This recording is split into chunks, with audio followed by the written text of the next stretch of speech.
Hi, I'm Dasha. I'm from Ukraine. Hi, my name is Solange. I'm from Burundi. مرحبا أنا ياسمين أنا من سوريا. Привіт, я Наталія. Я з України. Hey, my name is Shanice and I'm from Burundi. Hi, I'm Ilya and I'm from Ukraine. Hi, my name is Ishadia and I'm from Syria. Hey, my name is Jameen and I'm from Burundi. Hello, I'm Natasha and I'm from Ukraine. In the spring of 2023, Davis School District was chosen to be the recipient of a federal grant called the Refugee School Impact Grant. Upon receiving the grant, the district hired a team of 9 individuals to be part of a refugee support team. Our purpose is to help refugee youth and families adjust to the American education system, as well as achieve self-sufficiency and integrate into the community. We're excited to show you what we're all about. As refugee student success coaches, we get to work directly with the students in the classroom or one-on-one. We work closely with teachers and admin to come up with a plan to best support each student's academic success. Many times, we become their voices and advocate for them. It's also important for us to help with behavior, social and emotional skills, and English development, as well as to navigate the school system and feel confident in the new environment.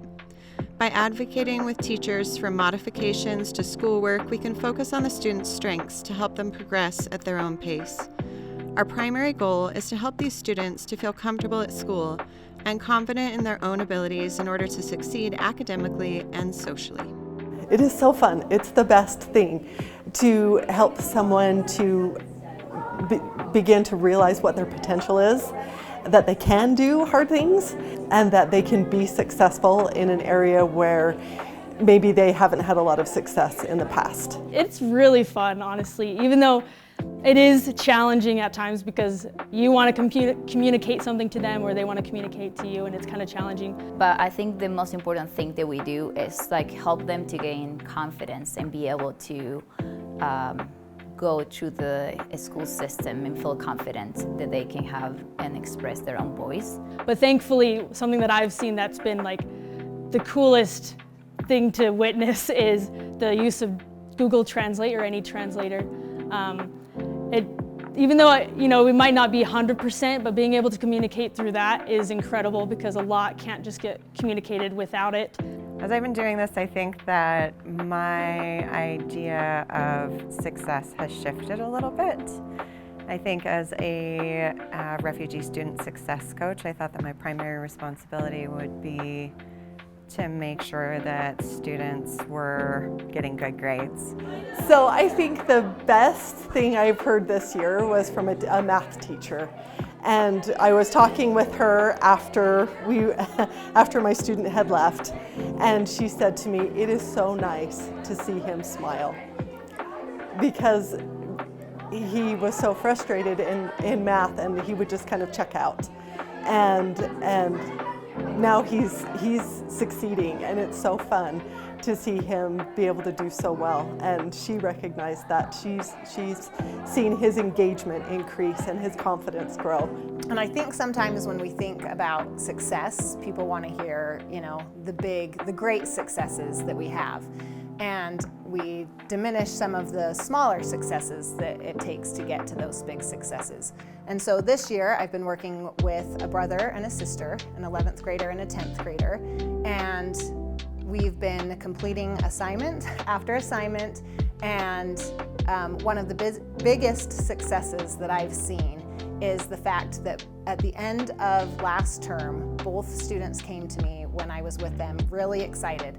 First the 11th grader, and he sat down and he said, "I wrote an essay for the first time all by myself." And then his sister, who is the 10th grader, within a couple weeks after that, she came to me with a very similar thing saying, "I completed a PowerPoint without anybody helping me.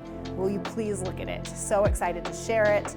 To me, these were both huge successes because they were able to accomplish something on their own without needing to ask for help, and the confidence they built was more than you could ask for in anything else, because now they're fully aware that this is something that they can do and that they can move forward doing throughout the rest of high school. One of the things that I like the most is when they come to me and they say, "How do I do to apply for a job? How do I do what do I have to do to order that cake? You know, kind of like those life experiences when they feel confident and comfortably to come to me and ask me, how do I do this? I think that's the most successful story that I can give, is like when they feel comfortable with me to come and ask me like simple life stuff that they want to learn, and they want to learn how to do it by themselves. And for some of them, they have had a really disrupted learning process. They've been in and out of schools, you know, as they've gone from refugee camp to refugee camp. And these kids have incredible grit and perseverance, and I am continually amazed at the barriers that they face and continue to get past. The most amazing thing that I've recognized is just how eager these students are to grow and learn and become better, and just how smart they are too, and they're willing to do so much. And they're in a whole new country, and it is incredible that they are given these opportunities to help them improve, because they can do so much for the world and for us as we interact with them.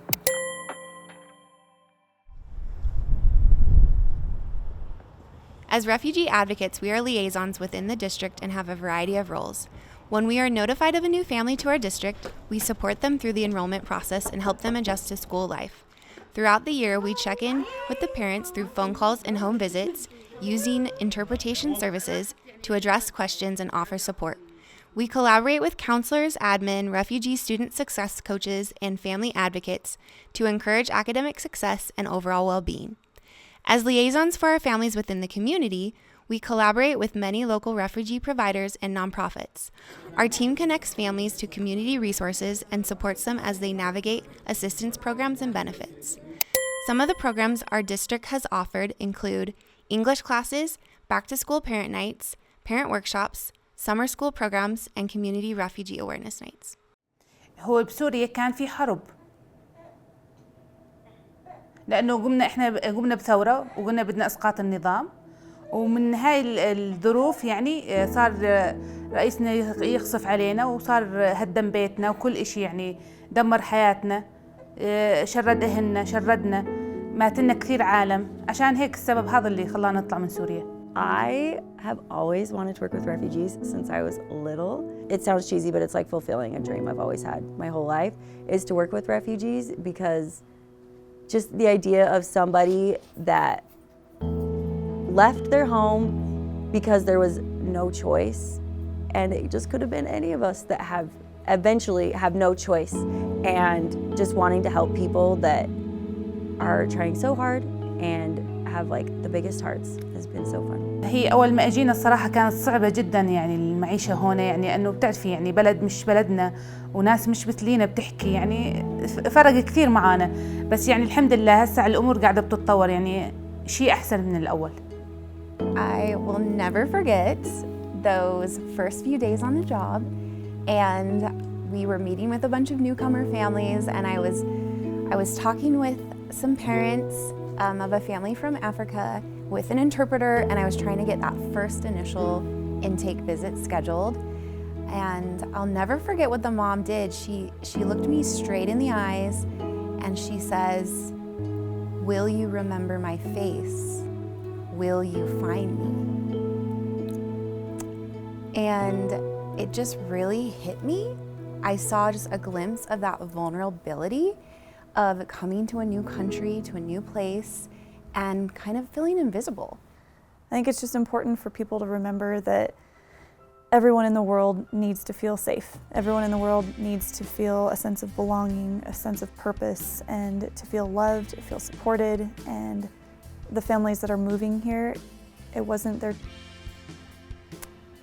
choice to leave a country that they love, or that the culture and the language and the food that they're familiar with. They didn't choose to leave that, but they had to protect themselves and to continue building a life for themselves. And so if we as a community here can help embrace them, that can help them feel a little bit more of home. Fast forward 2 years into this job, and we get handed so many problems and so many obstacles. And a lot of them we can't solve. Like, I can't by myself as Lindsay solve affordable housing or find them the best job or solve all these language barriers they face. But what I've noticed and what is, I feel like, is the important thing about our job is that we help them feel less alone. We give them a voice. We help them be heard and seen. And having that support, having someone that supports you and sees you gives you hope. It makes it seem your future, like a bright future, actually seem possible. صح، هذا الاشي اللي خفف علينا، لأنه هون كثير الشعب يعني كثير كويس ولطيف الصراحة، يعني وبيحب يساعد. There are many wonderful accomplishments that we love to celebrate with our families. Whether it's something big or something small, we believe that everyone deserves to be celebrated. Some of those examples include when a family is able to secure housing. That is a huge accomplishment, and we love to celebrate that. Other accomplishments include when a parent or even a student receive a driver's license, because receiving a driver's license helps them open up a whole new world of being able to have transportation, and it just helps them reach even more goals. We do love to celebrate the small accomplishments as well. Something as simple as when I contact a parent mid-year and talk to them about needing to sign documents through my DSD, and then they contact me back and say, I've already done it. It's a huge win that they are learning the system, and we're just so happy that they've been able to figure a small step like that out. There was a moment with one of my families where I think he was just so embarrassed having to ask for help so much. Also, like, I'm just a short little blonde girl, like I don't, and to have to rely on that when you're so used to being, especially as a man, being the man of your house in your home country, taking all this responsibility, and then you just don't have any reference for anything that's happening. And he just was like, I'm so sorry, I'm taking your time. And he kept saying it over and over. This was being interpreted to me. I'm so sorry, I didn't mean to take your day. And I just had a moment where I told him, like, just so you know, it could have been me being a refugee in your country, Afghanistan. It could so easily have been me, and I would just hope that somebody cared enough to be there for me. So we will always be there for you, because it so easily could have been switched. So that is, I think, for me, one of the biggest things I try to remember is just keeping everybody human, and we're all just trying really hard the best we can with what we have.